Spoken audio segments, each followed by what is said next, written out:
mengerjakan tugas proposal kuliah saya yang berjudul Pengaruh Sarapan Pagi Terhadap Efektivitas Siswa dalam Menerima Pelajaran pada Siswa Kelas 5 SD Negeri Sukamulya UPA.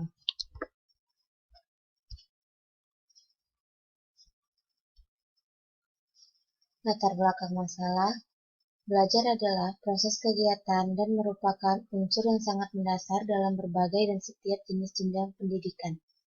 Sehingga tanpa adanya belajar sesungguhnya tidak ada kata pendidikan. Dalam belajar, keberhasilan belajar memiliki peranan yang sangat penting. Bila siswa tidak berhasil dalam belajar, maka siswa akan sulit menerima atau menyerap materi atau informasi yang disampaikan oleh guru. Efektivitas. Dalam Kamus Besar Bahasa Indonesia, efektivitas berasal dari kata efektif, berarti ada efeknya. Manjur, mujarab, atau mapan. Efektivitas menunjukkan taraf tercapainya suatu tujuan, suatu usaha dikatakan efektif jika usaha itu mencapai tujuan secara ideal. Efektivitas dapat dikatakan dengan ukuran-ukuran yang pasti. Misalnya, usaha X adalah 60% efektif dalam mencapai tujuan Y.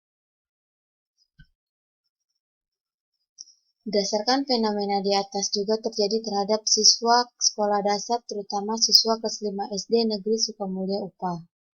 Banyak terdapat siswa yang tidak sarapan pagi. Secara spesifik, anak yang tidak sarapan pagi dimulai dari kelas 5 ke atas. Anak tidak sarapan pagi karena kurangnya perhatian dan kesadaran orang tua. Anak tidak sarapan pagi menjadi dominan karena alasan takut telat, orang tua belum masak, tidak sempat, dan sebagainya. Apabila anak tidak sarapan pagi, maka konsentrasi menurun. Anak menjadi sulit belajar dan menerima pelajaran yang diberikan di kelas. Tidak hanya itu, anak pun menjadi mengantuk di kelas saat pelajaran diberikan. Anak menjadi pening dan lemas. Saat belajar, anak membutuhkan energi yang cukup agar otak mampu bekerja dengan baik. Namun, pada kenyataannya, siswa SD sekarang banyak yang sulit menerima pelajaran di kelas akibat perut kosong, tidak sarapan pagi, dan hasil belajar anak pun menjadi menurun.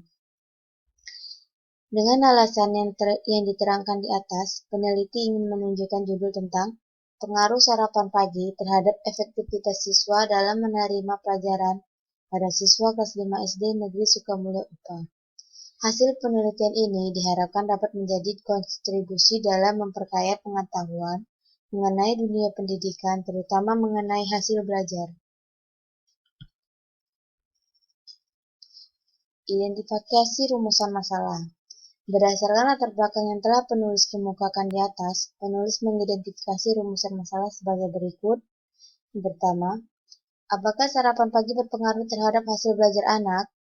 Yang kedua, bagaimana cara anak agar dapat menerima pembelajaran dengan baik di kelas? Yang ketiga, apakah sarapan sebelum pergi sekolah dapat membuat anak menerima pelajaran?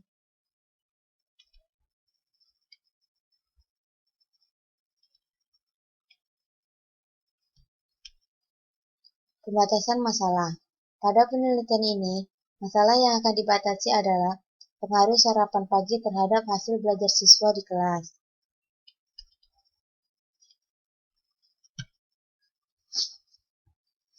Tujuan penelitian.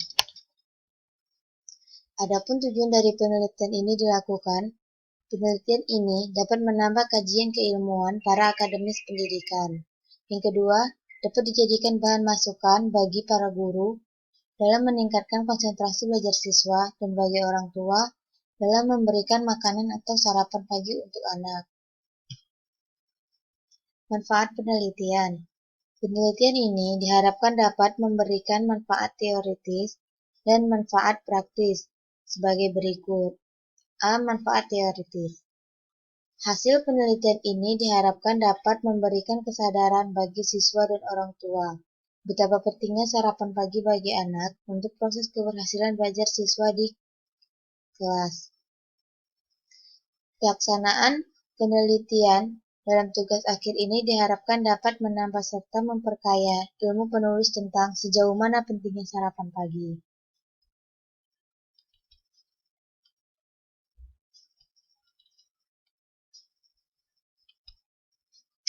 B. Manfaat praktis.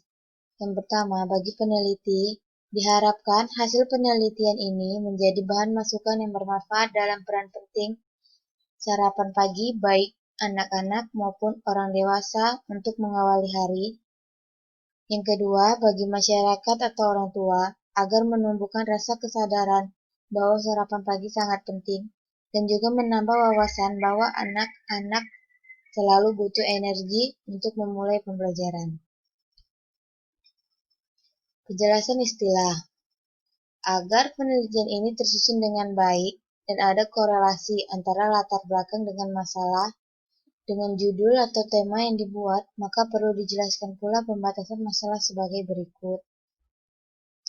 Yang pertama, sarapan pagi. Sarapan pagi yaitu makanan yang dimakan pada pagi hari sebelum beraktivitas yang terdiri dari makanan pokok dan lauk pauk atau makanan kudapan. Jumlah yang dimakan kurang lebih sepertiga makanan sehari, dan mengkonsumsi sarapan biasanya dilakukan secara teratur setiap hari antara pukul 6 sampai dengan pukul 9. Efektivitas hasil belajar. Efektivitas adalah suatu ukuran yang menyatakan seberapa jauh target waktu yang telah dicapai oleh peserta didik. Secara umum, Abdurrahman menjelaskan bahwa hasil belajar ialah kemampuan yang diperoleh anak setelah melalui kegiatan belajar.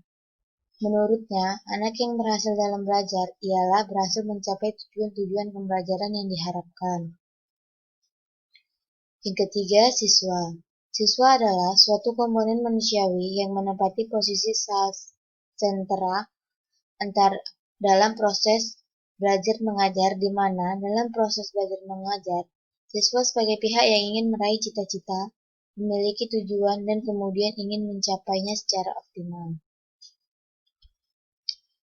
Metode penelitian. Metode penelitian ini adalah metode penelitian kuantitatif.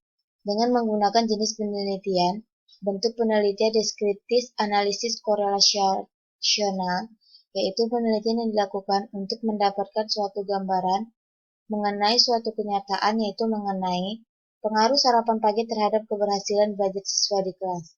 Dengan menggunakan teknik analisis korelasi untuk memudahkan peneliti dalam membahas penelitian ini, peneliti menggunakan satu metode, yaitu penelitian lapangan.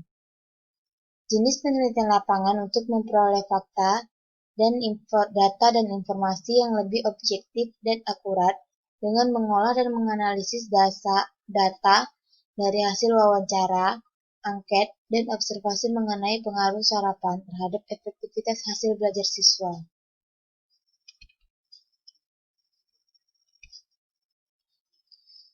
Lokasi dan waktu penelitian. Lokasi penelitian di SD Negeri Sukamulya Upah. Penelitian direncanakan selama 1 bulan. Populasi dan sampel penelitian. Populasi dalam penelitian ini adalah siswa SD Negeri Sukamulya Upah. Sampelnya hanya siswa kelas 5 SD Negeri Sukamulya Upah saja.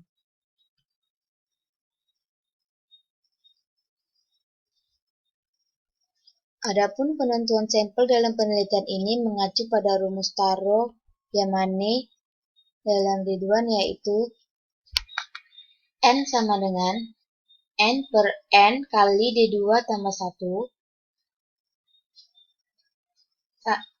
N sama dengan 25 per 25 kali 0,1 pangkat 2 tambah 1. N sama dengan 25 per 25 kali 0,01 tambah 1 sama dengan 25 per 1,25 sama dengan 20. Jadi hasilnya di sini 20 karena jumlah populasinya saya 25. Jadi N kecil sama dengan jumlah sampel, N besar sama dengan jumlah populasi, D pangkat 2 sama dengan presisi atau ditetapkan 10% dengan tingkat kepercayaan 90% tambah 90%. Jadi di sini ada tambah 1, itu sudah sesuai dengan rumus.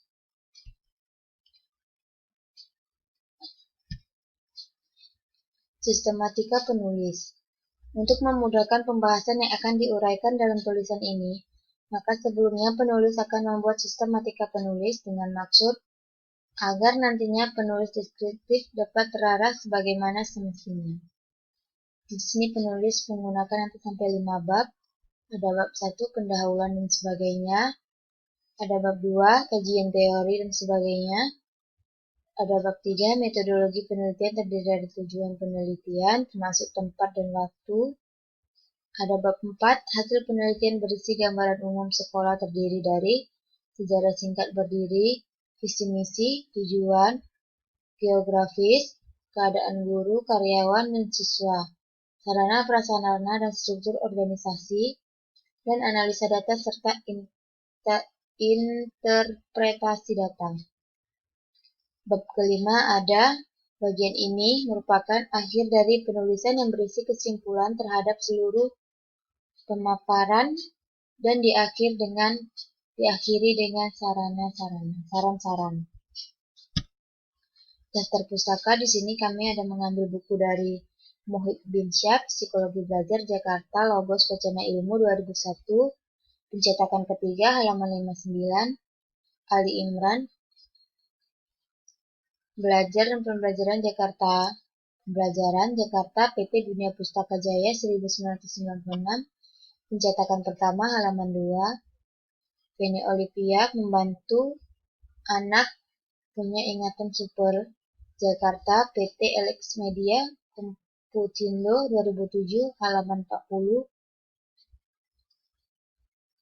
Fadila Suraga, Dijaka, Aan Komaria, Ahmad Pungli, ada dari Google, Mulyono Abdurrahman, dan sebagainya. Jadi sekian dari presentasi proposal saya, lebih dan kurang saya mohon maaf. Wabillahi taufiq wal hidayah. Wassalamualaikum warahmatullahi wabarakatuh.